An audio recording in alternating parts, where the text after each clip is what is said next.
Je m'appelle Younoussa Monecha, j'étudie au lycée Brochier dans la filière ASSP. Avec d'autres élèves, j'ai été élue éco-déléguée de mon lycée. Dans ce cadre, je vous présente une association qui s'appelle l'Épicerie solidaire chez Jeff. En fait, en 2020, quand le Covid est arrivé, on s'est aperçu qu'il y avait beaucoup de personnes qui ne mangeaient pas à leur faim. Et donc, le centre social a répondu à l'appel de l'État, a demandé un agrément pour pouvoir faire la distribution de colis alimentaires. Pendant presque un an, le centre social a distribué des colis alimentaires. Et c'est suite à ce constat-là qu'on s'est dit, effectivement, il y a un besoin et pourquoi pas essayer de créer une épicerie solidaire. Et depuis, on continue de recevoir des familles en difficulté pour les aider à faire des courses, essayer de les orienter pour le manger bien, bio, correctement, enfin essayer de les aider sur ça. Et surtout un lieu où on vient partager, se poser, échanger, juste être là pour sortir de ce qu'on a dans la tête et qui nous dérange, quoi. Et moi, c'est comme ça que je suis arrivée ici, en fait, en tant que bénéficiaire au départ. Et moi, ce que j'ai trouvé ici, j'ai voulu le restituer. Du coup, quand j'ai eu besoin d'un lieu pour ma professionnalisation, je suis venue direct ici.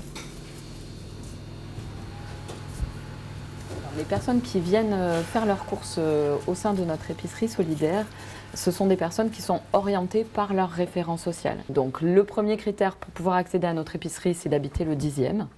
Le deuxième critère, c'est d'avoir un reste à vivre entre 3 et 12 euros par personne et par jour. La personne qui rentre dans l'épicerie, en fait, elle passe un contrat. C'est-à-dire qu'elle a la possibilité de venir faire ses courses, mais elle doit en échange avoir un projet dans sa vie personnelle. Par exemple, moi, quand je suis arrivée, c'était pour une dette à éponger.